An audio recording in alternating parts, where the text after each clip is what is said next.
ali o Mihaly. Volta final, ele virou 25:1, Patrese 24:7, pouco mais de 4 quilômetros, mas são 4 quilômetros dificílimos porque a pista está molhada. Seria um drama reservado no final desta prova. O Senna, acena, avisa, aponta. Aí vai ele. Aí vem Senna. Puxa de um lado. Acelera. Puxa para a direita. Tá chovendo. As gotas caem ali na câmera colocada no carro de Senna. São poucas curvas para o final. Ele vai deixando misto. Vai no capricho Senna. Vai para quebrar mais um tabu. Vai para a 28ª vitória. Aí vem Senna. De ponta a ponta no Grande Prêmio do Brasil. Fica de pé a torcida. As bandeiras começam a se agitar. A quadriculada em preto e branco está nas mãos de Mihaly Ridazzi. Senna vai apontar. Patrese está perto, mas ele vai apontar. Aí Senna, de ponta a ponta, vai apontar Ayrton Senna. Depois desta curva, aponta Senna. Vem pra reta, vai pra vitória. Mihaly Ridazzi, Ayrton Senna do Brasil. De ponta a ponta ele vence em Interlagos. Uma grande vitória de Senna. De ponta a ponta, ele vibra muito. Você Senna dentro do seu palpite.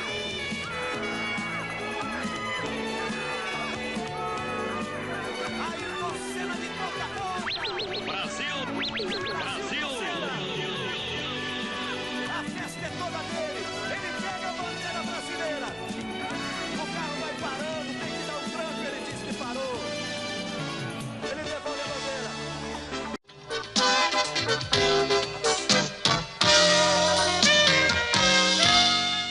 Bom dia. Nosso convidado hoje em Ponto de Encontro é uma pessoa por quem todo o Brasil vibra, torce e ainda vai torcer muito. E uma pessoa que nos dá grandes alegrias, Ayrton Senna. Bom dia, Ayrton. Bom dia, Irene. É um prazer estar aqui com vocês. Muito obrigada. Ayrton, você começou pequenininho, quando seu pai lhe deu um kart de presente? Foi com 4 anos de idade. Ele resolveu fazer um arremedo de kart e por uma brincadeira, e eu gostei e a gente foi em frente. Se você hoje tivesse um filho, você daria um kart de presente para o teu filho? Tanto que eu gosto de automobilismo, eu acho que gostaria, mas dependeria mesmo dele gostar da brincadeira e continuar. Mas é uma coisa que eu não posso dizer que seja negativa. Eu tive uma infância maravilhosa com tudo isso, me dediquei muito, preenchia meu tempo e é um esporte maravilhoso. Bom, eu como mãe teria muito medo de dar um kart para o meu filho. Eu tenho medo até de dar um carrinho de brinquedo, porque nós somos medrosas. Como é que vocês enfrentam o medo? Pinta o medo na hora, Ayrton? Tem alguns momentos que sim, você passa por situações onde você sente o perigo, em frações de segundo, mas chega até certo ponto a fascinar de vez em quando. Eu acho que a sensação do perigo, da velocidade, é uma coisa que me atrai e é uma coisa que eu não consigo viver sem. Os corredores, eles costumam se preparar, digamos, eles têm superstição, eles se benzem antes da corrida? Eu acho que tem alguns que sim, eu particularmente não, mas tem alguns que têm algum ritual especial e que seguem categoricamente a coisa. Eu particularmente não. Ayrton, uma vez eu li, você disse que na hora em que você bate, ou pelo menos que você tem medo que vai acontecer, que o primeiro pensamento seu seria para o carro. É verdade isso aí? Tem duas situações. Se você está num treino ou numa classificação no dia que antecede a corrida, se você bater e estragar o teu carro, significa que você talvez não corra, porque o carro talvez não possa ser reparado em tempo. Então, essa é a preocupação imediata. O carro, não posso estragar o carro muito, senão eu não corro. Agora, se é durante a corrida, aí não faz muita diferença. A diferença que faz é você não terminar a corrida ou não. Então, você divide a atenção, digamos, em não se machucar e tentar evitar o acidente para, obviamente, terminar a corrida. mas nos dias que antecedem a corrida, a preocupação maior.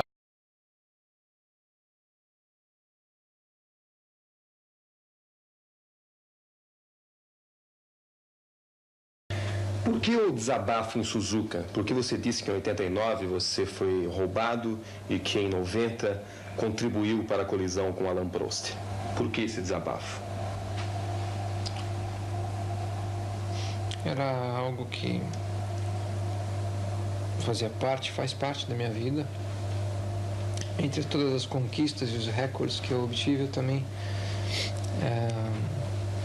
levei algumas bordoadas e algumas delas marcaram muito, como a de 89, como a de 90. E eu apenas fiz uma comparação dos campeonatos que eu venci até hoje quando fui perguntado. Inevitavelmente eu tive que falar sobre 89, sobre 90. Agora, eu jamais falei em momento algum que provoquei um acidente. Em 89 houve uma colisão entre eu e o Prost. Isso deu o campeonato a ele automaticamente, e depois todos os problemas que existiram no verão seguir. Em 90 a gente se encontrou na mesma pista para uma decisão do campeonato e a situação foi inversa. Só que, devido a uma série de circunstâncias, antes da largada, eu me vi numa posição que eu estava lutando por um título. E, portanto, o jogo era grande, era pesado. E eu, largando na pole, estabeleci para mim mesmo que eu iria jogar duro. E, com isso, estabeleci uma estratégia, uma tática de corrida a seguir. E nessa estratégia, nessa tática, eu jamais esperava que o Prost fosse tentar entrar na minha frente, na primeira curva. Lógico que ele ia tentar, mas não numa situação de risco de acidente. Jamais ele fosse dividir comigo, porque ele não podia fazer isso. Na situação que ele tinha no campeonato, ele não podia. E eu errei nessa minha avaliação, porque ele jogou também tudo ali na primeira curva. Do farol verde, a primeira curva, ele também jogou todo o campeonato, quando só ele tinha a perder no caso que desse errado. E como resultado disso, a gente teve uma colisão. E em Suzuka, eu apenas relatei isso. É parte do meu meio ambiente, é parte da minha profissão, que a gente encontre aqueles que são neutros, aqueles que são até a favor e aqueles que são contra. E talvez eu dei uma oportunidade àqueles que são contra de usarem esse episódio para tirar um pouco o brilho da conquista de 91. A gente vai vivendo e aprendendo. E essa é mais uma situação, mais um episódio que eu aprendi. Mas, afinal de contas, você podia ou não ter evitado o acidente de 90?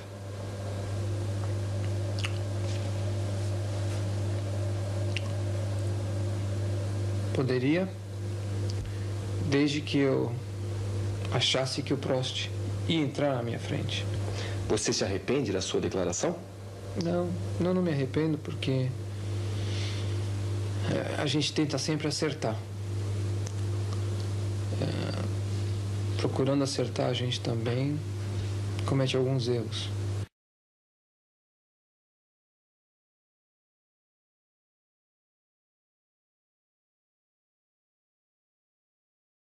Eu tive uma vida muito boa, mas tudo isso que eu consegui foi através de dedicação, perseverança e muito desejo de atingir os meus objetivos, muito desejo de vitória na vida, não vitória como piloto. E a vocês todos que assistiram e estão assistindo agora, eu digo que seja quem você for, seja qualquer posição que você tenha na vida, no nível altíssimo ou mais baixo social, tenha sempre como meta muita força, muita determinação e sempre faça tudo com muito amor e com muita fé em Deus, que um dia você chega lá, de alguma maneira você chega lá.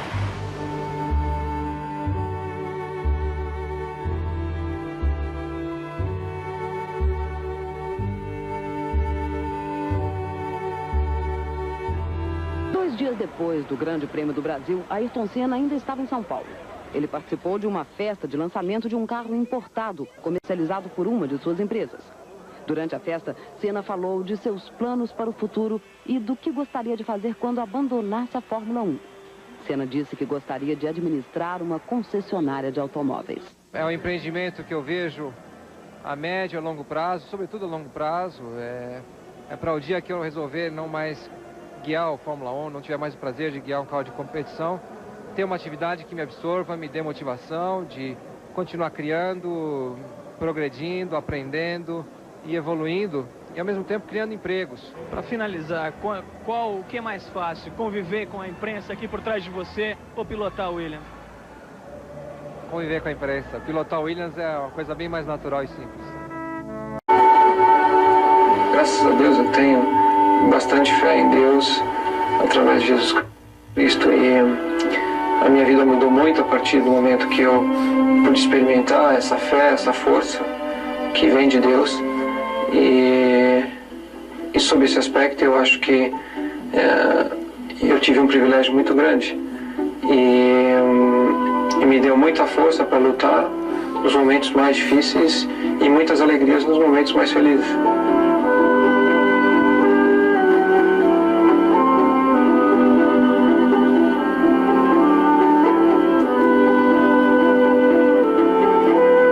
Experiência muito especial, onde eu senti realmente muito forte a presença dele naqueles dias, naquele dia especial da prova.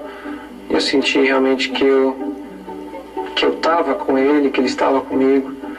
É uma situação que com certeza tanta gente já passou, mas pouca gente tem coragem de dizer, porque é uma situação muito delicada. Eu, no entanto, não tenho medo de dizer.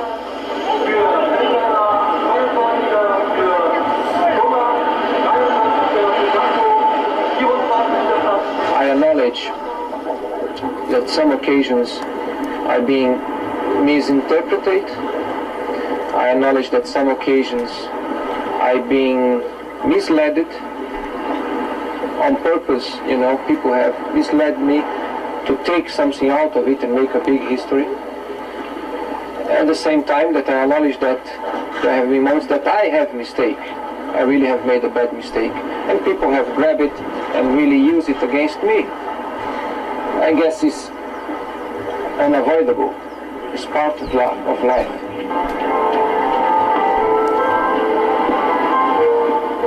Ele tinha grande dificuldade em conviver com...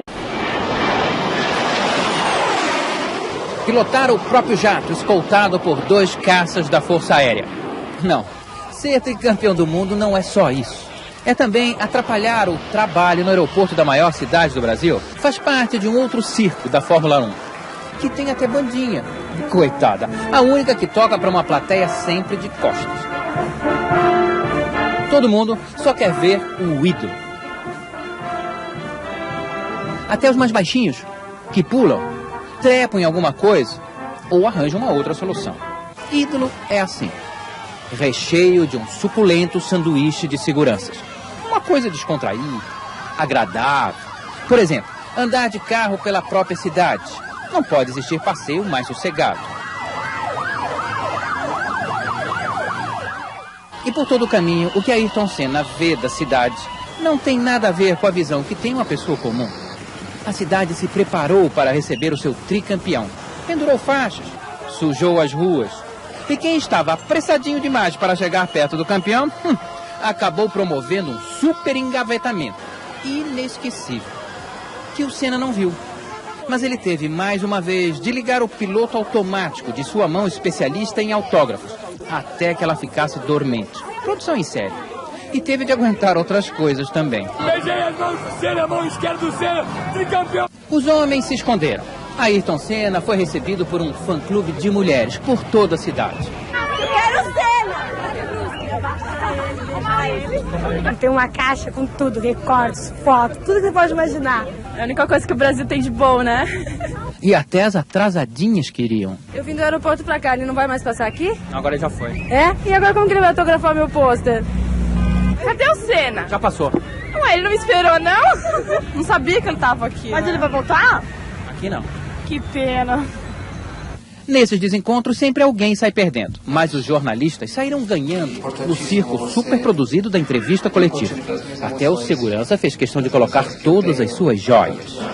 Mas para o ídolo, entrevista é ouvir 1h30 de perguntas, sempre com maior entusiasmo, maior interesse, aquela disposição para responder mais uma. Afinal, da entrevista só participam mesmo jornalistas profissionais. Você é jornalista? Não. Você é jornalista? Não. Você é jornalista? Não. O que você está fazendo aqui? Assistindo. E repórter improvisado é o que não falta aqui. Você está aqui segurando o microfone para quem vai fazer pergunta para ele, não é? Isso. E se eu passar o microfone para você, que pergunta você faria a ele? Eu perguntaria se com toda essa atividade, com todo esse tempo que ele tem com entrevistas, corridas, viagens e tal, se ele teria tempo para namorar, passear, uma vida... Corta. Uma entrevista assim é preciso mesmo preparo físico. O emocional está à flor da pele. Quando falam de Beck, o menino que Ayrton foi... A sua rotina de conceder entrevistas pelo mundo inteiro, aqui no Brasil também, qual é a pergunta que nunca lhe foi feita?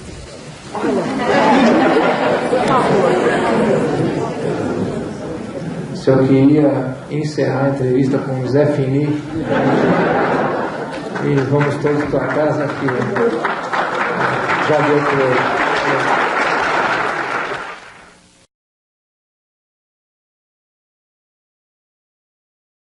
Pode descrever o que aconteceu de fato nessa corrida. Senna, como é que você chegou a essa vitória?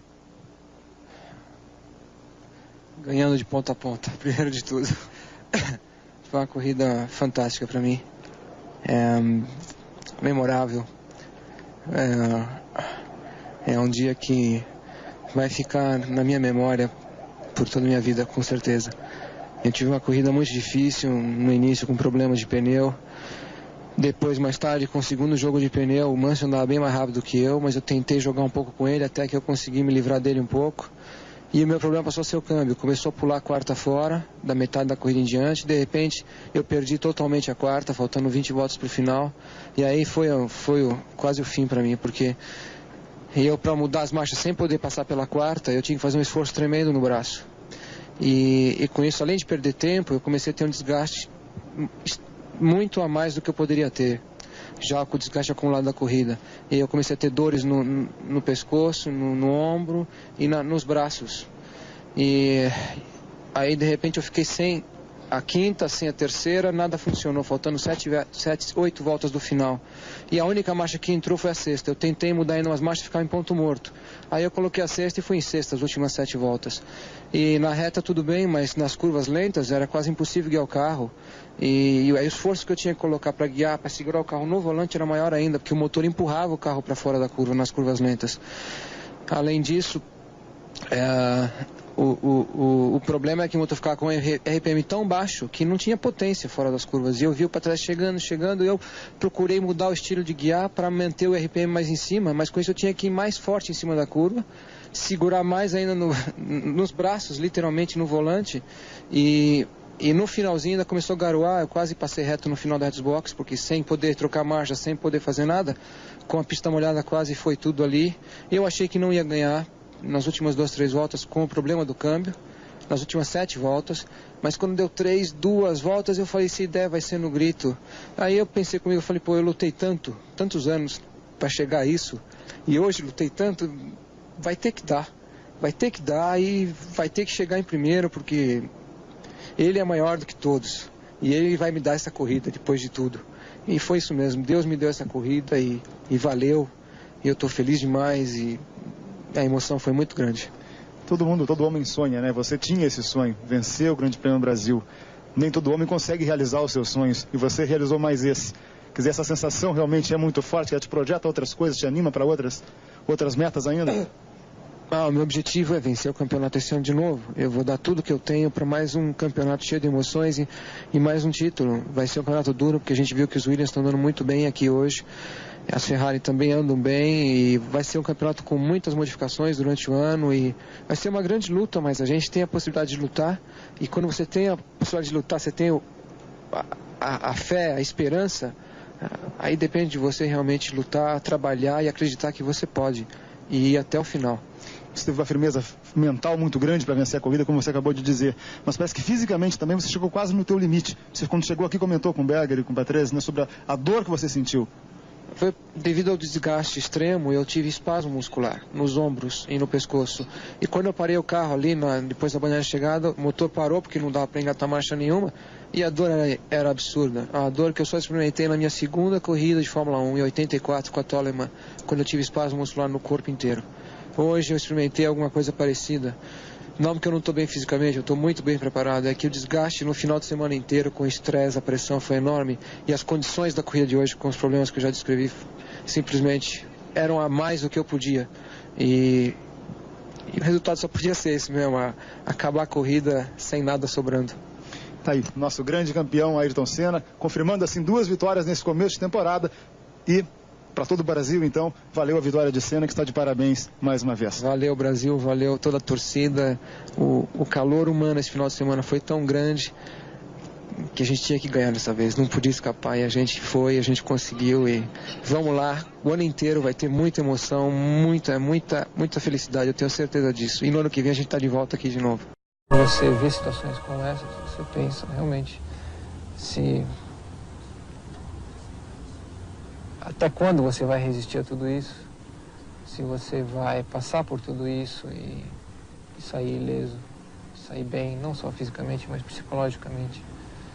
Será que, de repente, depois de tanto sucesso, não está na hora de dar um tempo?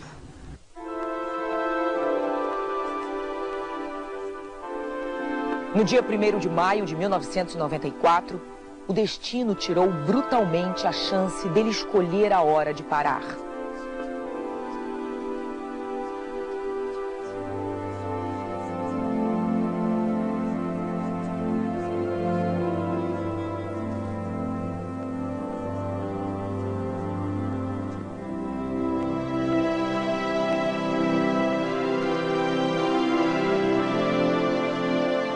Não estava como sempre, estava branco, estava pálido, não estava bem, parecia que não estava bem. Estava diferente das outras vezes.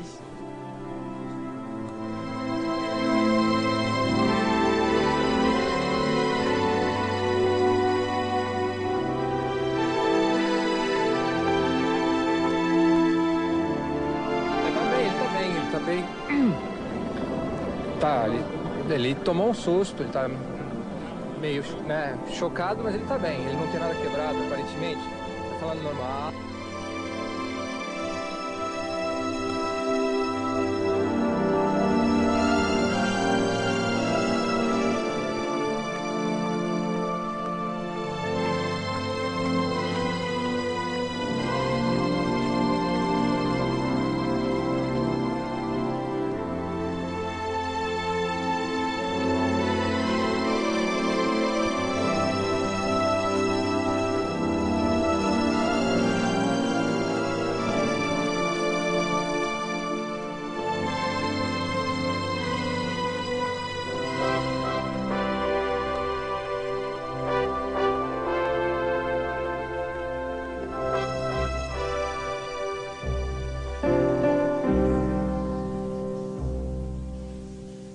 A vocês todos que assistiram e estão assistindo agora, eu digo que seja quem você for, seja qualquer posição que você tenha na vida, no nível altíssimo ou mais baixo social, tenha sempre como meta muita força, muita determinação e sempre faça tudo com muito amor e com muita fé em Deus, que um dia você chega lá, de alguma maneira você chega lá.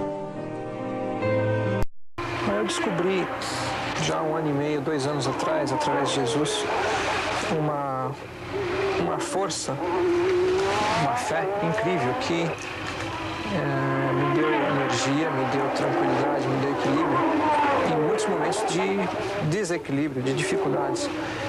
E a partir do momento que eu pude experimentar toda essa força, ter essa experiência que eu tive, foi algo que eu não larguei mais e não pretendo largar, porque é uma experiência fantástica.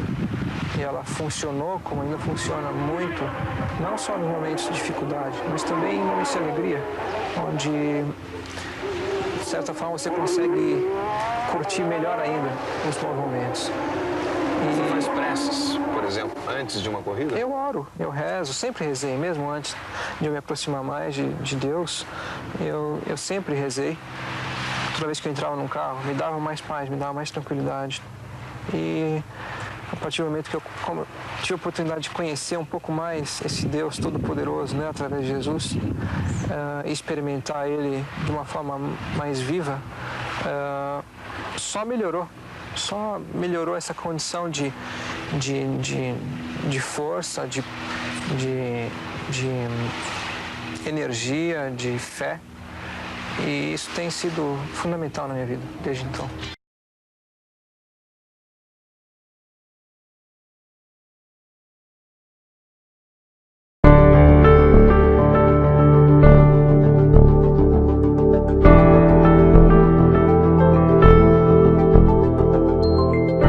Que você assume em certos momentos tem o seu valor e tem essa sua justificativa, desde que você tenha muita lucidez no que você está assumindo e qual é o objetivo que você pode alcançar.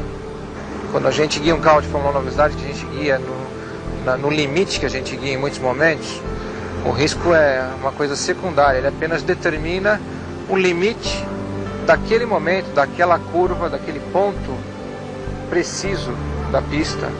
Mas, fora isso, o objetivo é a maior velocidade possível, é a vitória, são os recordes, os campeonatos, as vitórias. A experiência é algo que conta em qualquer atividade, seja ela de competição esportiva ou na vida em geral. E a experiência nos dá a possibilidade de errar menos e arriscar quando realmente vale a pena. Mas é natural que depois de eu vencer um grande prêmio ou ter vencido 40 e poucos grandes prêmios, a bagagem que eu tenho hoje é incomparável. O arrojo é fundamental para você ter a iniciativa da competitividade e da luta para valer. Mas sem experiência, o arrojo muitas vezes atrapalha. Eu experimentei desde os meus tempos do kart muitos erros, por ser extremamente veloz, extremamente arrojado, e perdi muitas corridas por isso. E ao longo de toda a minha carreira eu fui aprendendo, mesmo assim sem deixar de ser arrojado. Mas a experiência é algo que você não tem como comprar ou ensinarem, você mesmo tem que adquirir. Você já está bem ambientado, bem acostumado ao carro de Fórmula 3, tanto quanto estava no Fórmula Ford? Eu tenho a impressão que sim, porque a gente realizou uma infinidade de testes e na maioria deles eu consegui sempre obter ótimos tempos, abaixo de recorde inclusive. A gente conseguiu até bater um recorde de velocidade média horária em Silverstone, quebrando a barreira dos 200 km por hora de média.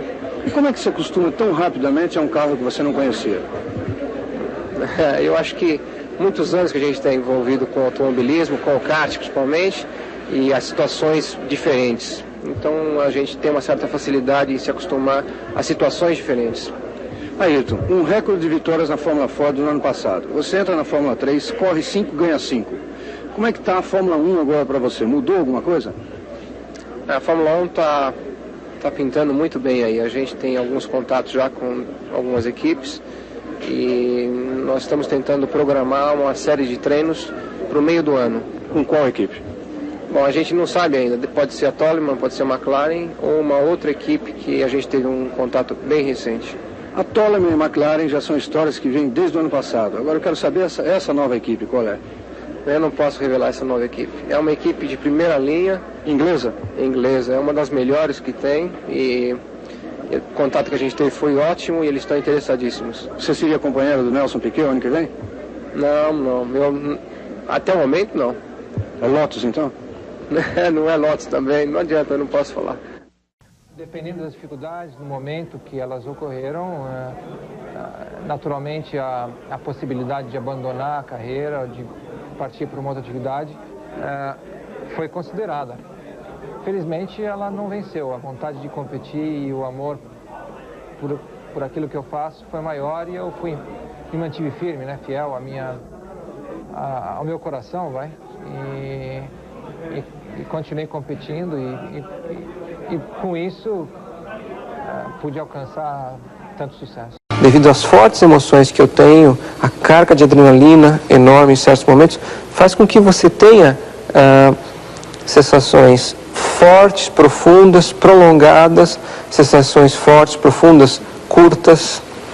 Então, é como eu disse, é uma forma até de você se sentir vivo, forte, seguro, certo de quem você é, certo daquilo que você quer fazer, daquilo que você está fazendo, o porquê de você estar fazendo aquilo.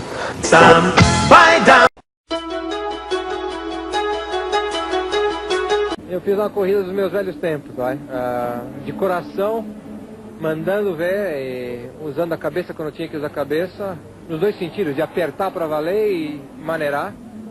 E foi uma corrida, tremenda corrida, fantástica. Estou feliz não só por mim, pela equipe. É um sonho, é um sonho. Como é que você conseguiu um domínio tão grande da situação assim? Não dá para acreditar. Deus é grande, Cabrini. Deus é grande, Ele é forte. E quando Ele quer, não tem quem não queira. É isso aí. Eu acho que uma circunstância como essa, um dia como esse, condições adversas, a corrida em si, as paradas em boxe, os retardatários, a primeira volta que eu fiz, não tem. Quando Ele quer, não tem ninguém. É isso aí.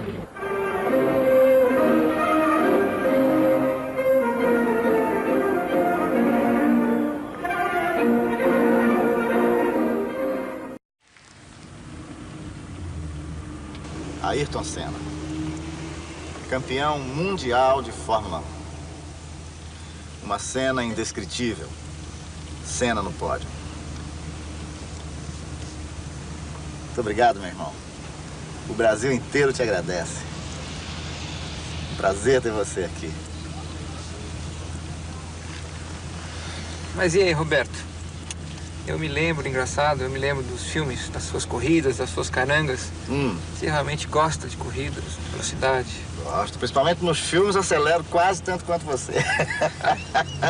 Nos filmes, né? Aliás, quem devia estar dirigindo era você, não eu, né? Não, mas na estrada eu prefiro ficar na direita e ir com o motorista. Ah, é? Ah, também é humorista, né? Então canta um pouquinho aí agora, vai, que eu também gosto de dirigir com alguém cantando, né? Não, mas agora, sem brincadeira. Tem perguntas que nós temos sempre vontade de fazer a pessoas como você.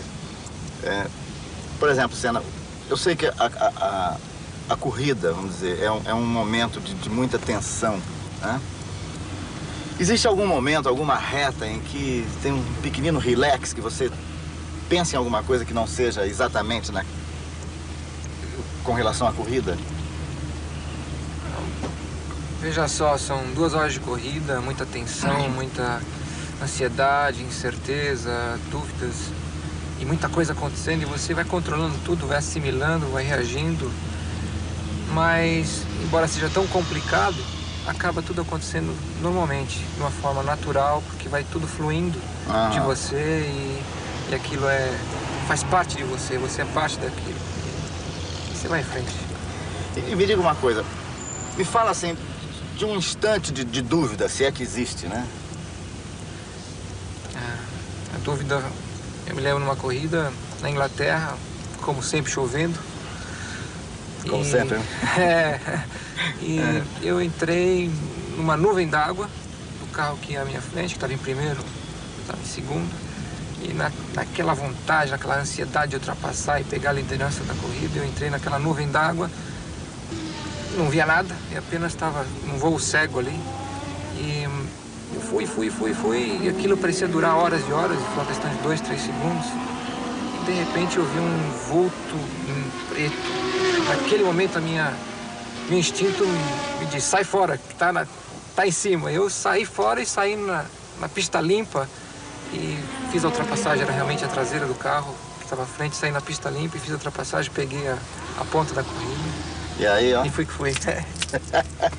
Sentou o pau. Então nessas horas realmente pinta a incerteza, a dúvida, porque é uma coisa muito forte. O que é que você pensa no momento da vitória? Bom, depois daquelas 2 horas de tensão e dúvidas, incertezas e ansiedades, é uma mistura de raiva e de amor ao mesmo tempo, porque você extravasa naquele momento da vitória, quando você pode relaxar um pouquinho e você então extravasa todas aquelas sensações que estão ali dentro de você, te acelerando e te diminuindo e fazendo você crescer. É um momento especial, é o que vale todo o empenho, todo o esforço para chegar no que é a vitória. E do futuro? O futuro é a minha vida, Roberto. É o passado, é tudo aquilo que eu passei, tudo aquilo que eu cresci.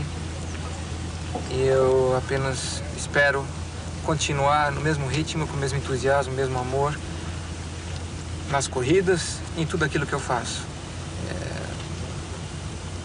Vamos que vamos. É isso aí. Me fala de um instante seu com Deus. É muito difícil falar de Deus, é muito difícil sentir Deus. E eu tive o privilégio de ter essa experiência. E para ser prático, no mundo que a gente vive, para sentir tem que ser a realidade. Eu tive essa experiência. E isso aconteceu no Grande Prêmio do Japão. Mais claramente para mim, na última volta da corrida, na volta que ia me dar a vitória, finalmente, do campeonato, eu comecei a agradecer no que eu estava fazendo a última volta. Eu comecei a agradecer, porque eu não conseguia nem mesmo acreditar que eu ia vencer finalmente o campeonato, a corrida, em torno daquela ansiedade tremenda, daquela tensão. E eu senti a presença dele, eu visualizei, eu vi. Foi uma coisa especial na minha vida, foi uma sensação enorme. E é uma coisa que eu tenho gravada na minha memória e eu tenho como parte de mim. E eu acho que foi um privilégio que eu tive que pouca gente tem ou teve.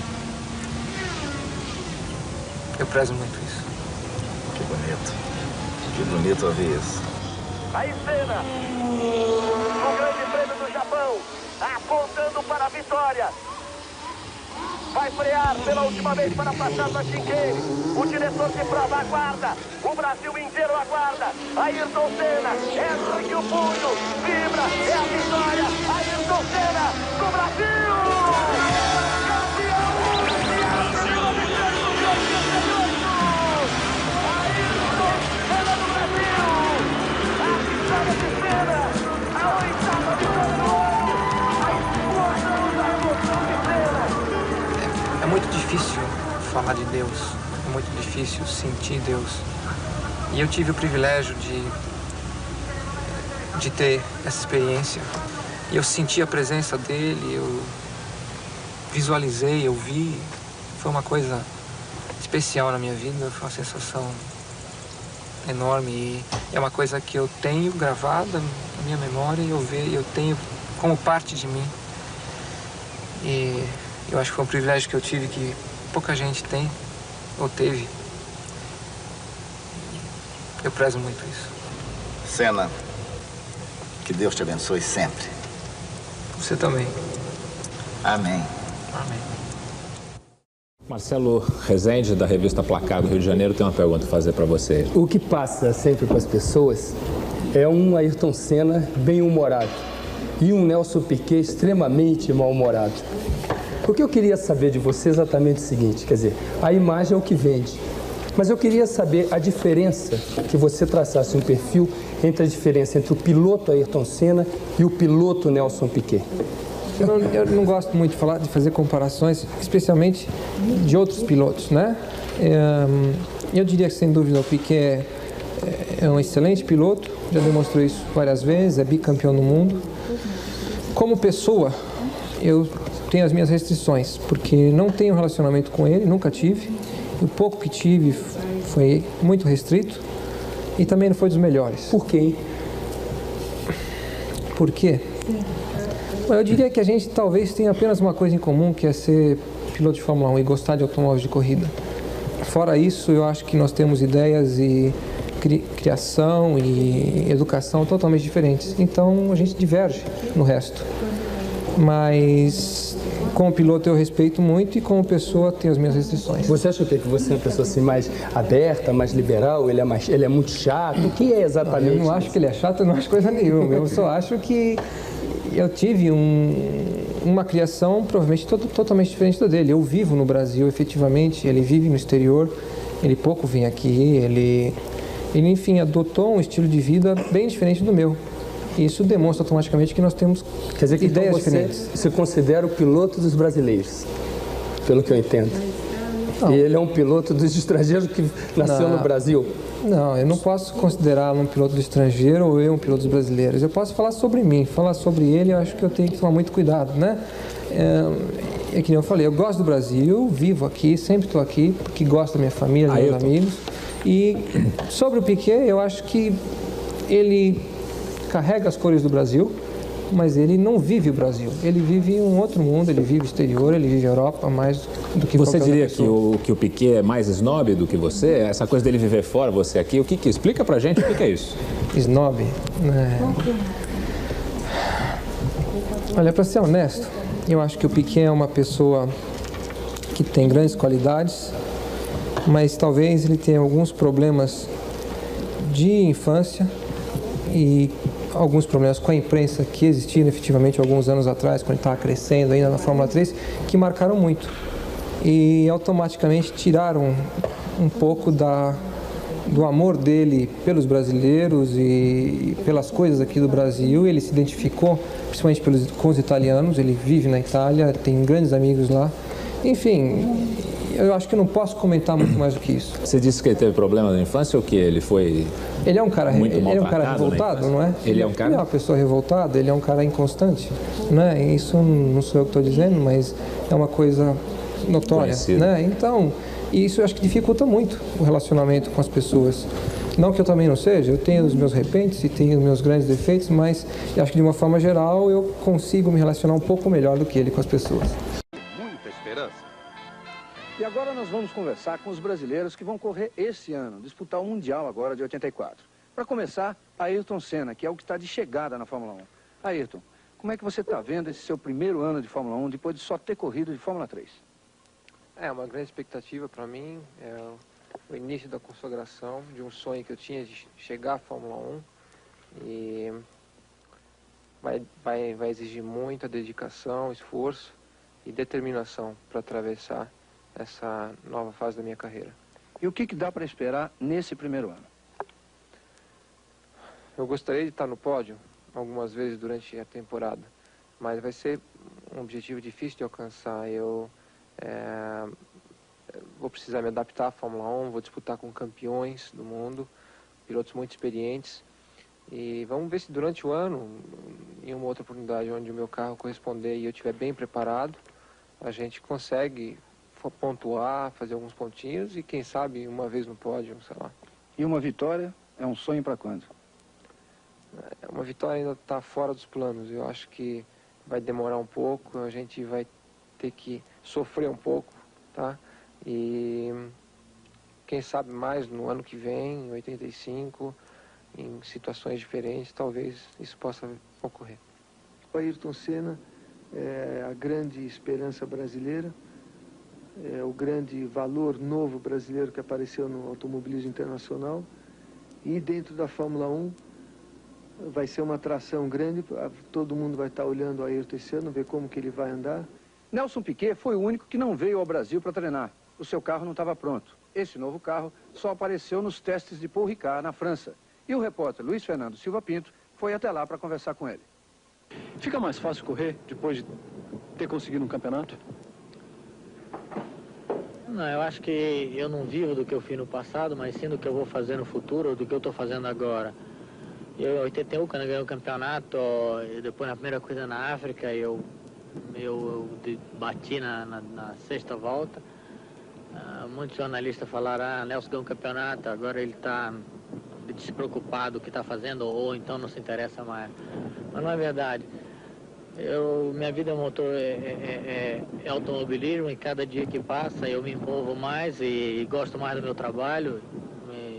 Penso que não penso no que já fiz, e sim penso no que eu posso fazer no futuro. Eu tenho um time que me dá todas as condições de ganhar o campeonato do mundo. Depende praticamente de um pouco de sorte e de um trabalho grande de mim, de todos os outros, para tentar ganhar de novo. Você está feliz? Não há dúvida, eu sou uma pessoa muito feliz. No segundo bloco, você vai conhecer quais... De bom senso e equilíbrio para esse problema que está todo mundo sabendo. E eu acho que é uma situação delicada para todas as partes envolvidas e para o próprio automobilismo mundial. E no interesse de todos e do próprio automobilismo, do esporte, ou daquilo que restou do automobilismo da Fórmula 1 de esporte, que seja encontrada uma solução e que a gente tenha uma grande festa aqui em Interlagos. Afinal de contas, eu sou brasileiro. E também tem um campeonato, mais do que nunca, um campeonato disputado, um campeonato cheio de emoções para o mundo inteiro.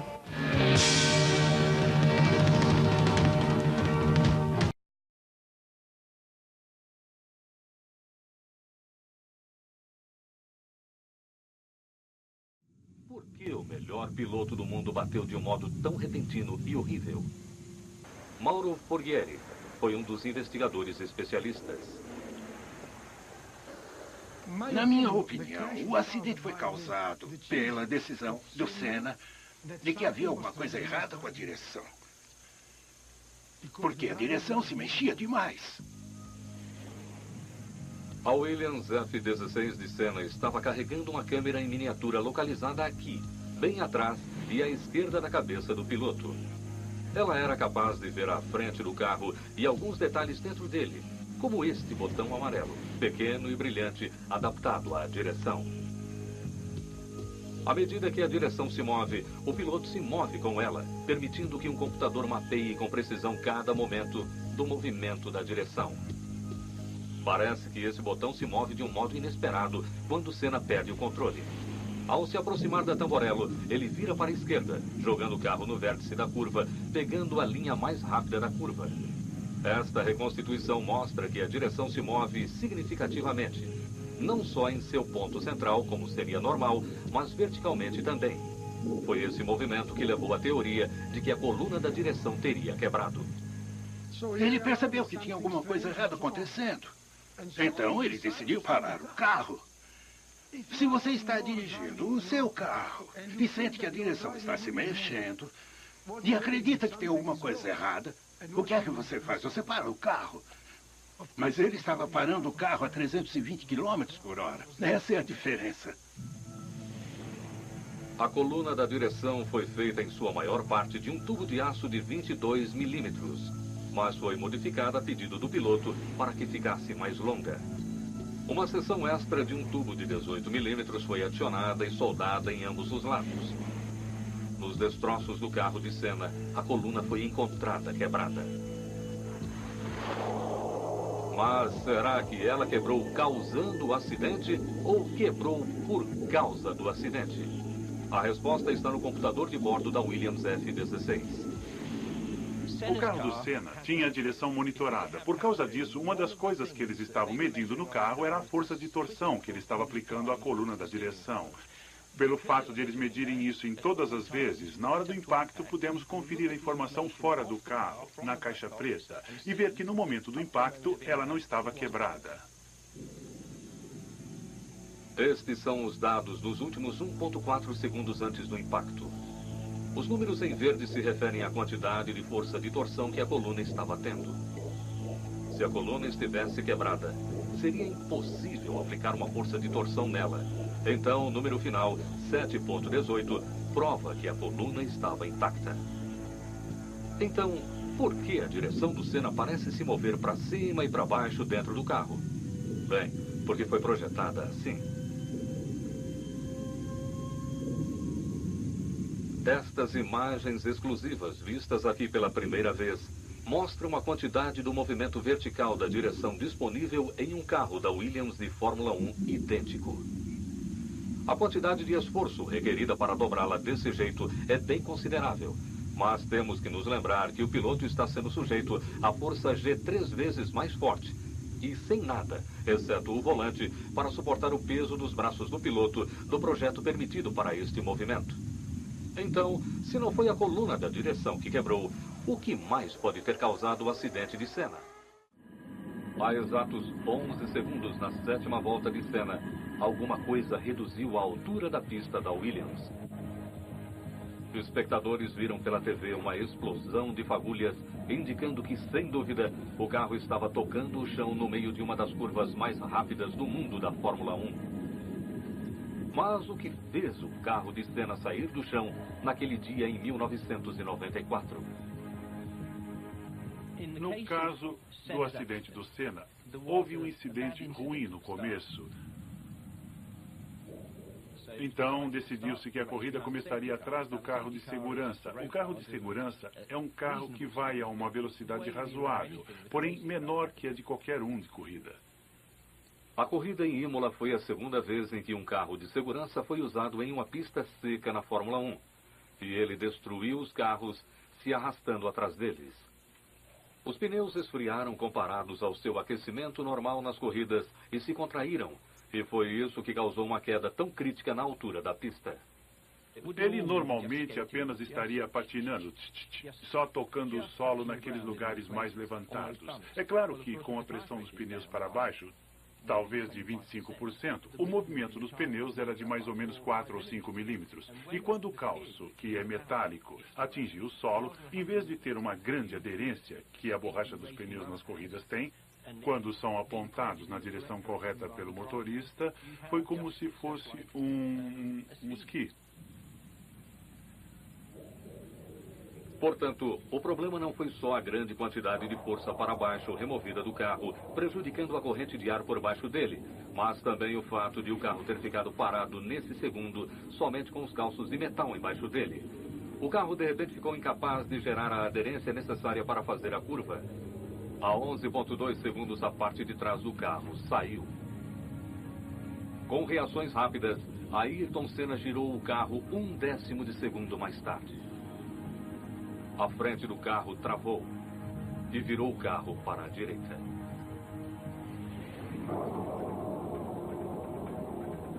O computador registrou que o freio estava apertado. O carro agora estava desacelerando quanto podia, mas Ayrton Senna saiu da pista.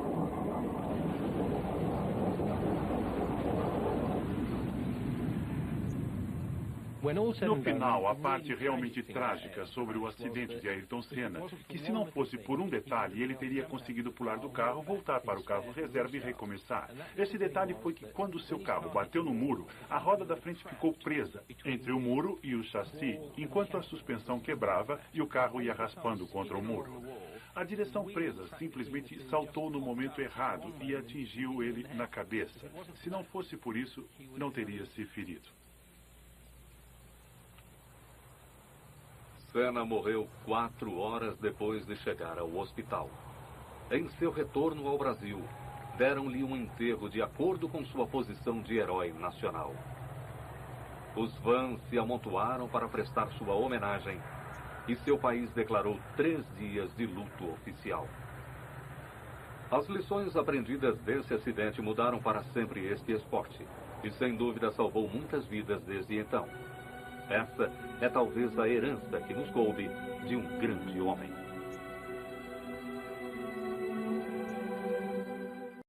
A morte de Ayrton Senna, o capacete amarelo da última corrida.